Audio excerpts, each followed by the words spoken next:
कभी कभी जीवन में इस तरह की स्थिति हमारे सामने आती है कि एक इंसान का चेहरा, एक इंसान की बातें, उससे जुड़ी हुई चीजें हमारे जीवन का, हमारे मन का, हमारे दिमाग का एक जंजाल बन जाती हैं। और वो एक इस तरह की कॉम्प्लेक्स कंडीशन होती है कि जितना हम उससे बाहर निकलना चाहते हैं वो उतना ही हमारे पीछे आती है। आप कई बारी जीवन में देखेंगे कि यदि कोई इंसान आपके साथ था और उससे आपका ब्रेकअप हो गया या लड़ाई हो गई या झगड़ा हो गया, वो अस्त हो गया, तो इतनी ज्यादा उसकी आदत हो जाती है, आप उसके इतने डिपेंडेंट हो जाते हैं उस पे कि उसके दूर जाने से आपको लगता है कि जैसे जीवन खत्म हो गया। ये आपको पोस्ट ट्रॉमेटिक डिसऑर्डर हो जाता है, मतलब पीटीएसडी इसको कहते हैं। मतलब वो यदि किसी इंसान से बहुत ज्यादा अट्रैक्शन हो, अफेक्शन हो, आपके सेक्सुअल रिलेशनशिप में आप उसके साथ रहे हो, तो उसको भुलाना बड़ा मुश्किल होता है। हम जितना उस चीज को भुलाने की कोशिश करते हैं, वो चीज उतनी ज्यादा हमारे ऊपर डोमिनेट करती है। तो इस तरह की कंडीशन से आखिर कैसे निकले, ये है क्या? देखो, ये एक तरह का ओसीडी रेस्पॉन्स है। ये आपको ओसीडी हो जाती है। ओसीडी मतलब आपका ब्रेन कुछ पर्टिकुलर चीजों को कुछ पर्टिकुलर मेमोरी के साथ ही ग्राइंड करता रहता है, घूमता रहता है। आप जितना उसको हटाते हो वो उतना ही ज्यादा और ताकत से आपके ऊपर आती है। मतलब आपको पता है ये बात, कॉन्शियसली आप जानते हैं कि वो इंसान अब आपके जीवन का हिस्सा नहीं है, या जो चीज लॉस्ट हो गई आपसे वो लॉस्ट हो गई, अब आपको वो नहीं मिलेगी। वो जीवन आपके लिए नहीं है। जो आपकी चीज घाटा आपको हो गया, लेकिन फिर भी आप वो चीज रिपीट करते रहते हो।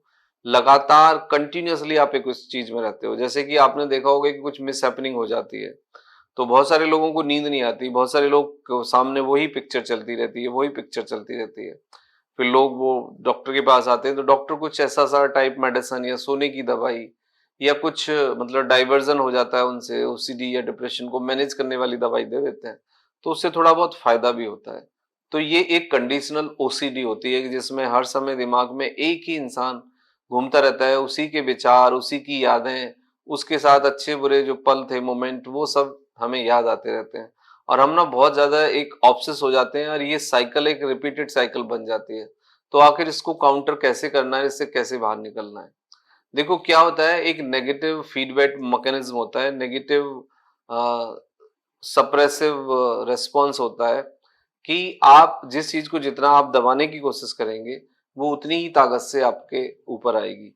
तो यदि इस चीज के साथ डील करना है तो सबसे पहले तो एक बात आपको समझनी होगी कि जो मेमोरी है आपके पास, जो यादें हैं आपके पास, जो एक्सपीरियंस है आपके पास, जो अच्छा बुरा एक्सपीरियंस आपने कैरी किया है, वो जाएगा नहीं। जब तक आपका कॉन्शियस ब्रेन रहेगा वो रहेगा, और जितना ज्यादा आप उसको सप्रेस करने की कोशिश करोगे वो उतना ही और ज्यादा आएगा जाएगा।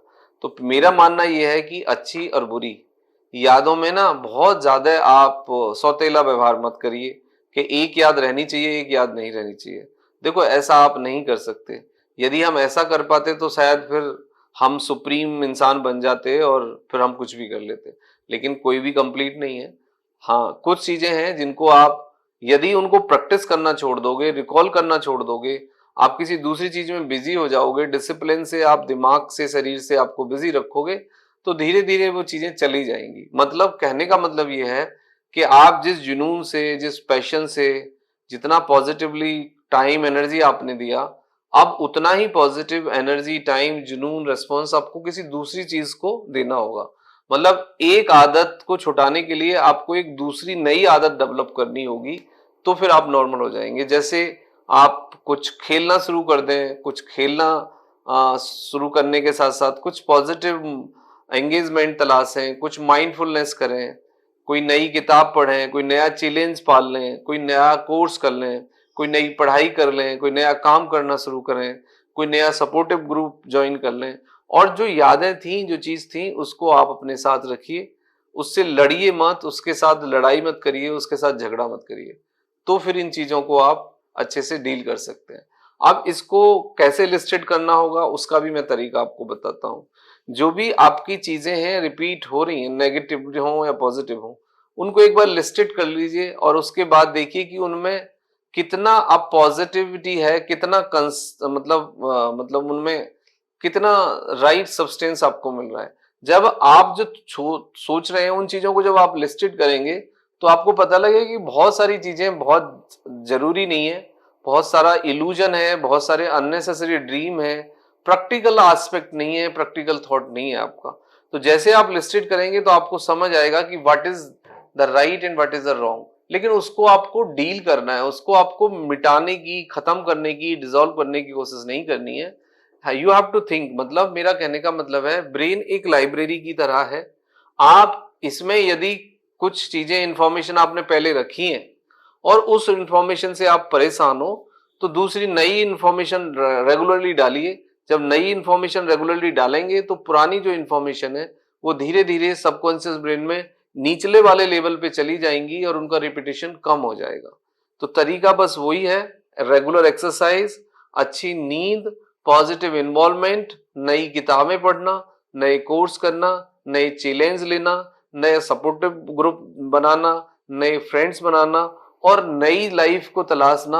आप जहां हैं, जिनके साथ हैं, जो कर रहे हैं, उसमें ही जीवन तलाशना, उसमें ही अच्छे से रहना। So that is the only right solution for you. Thank you very much.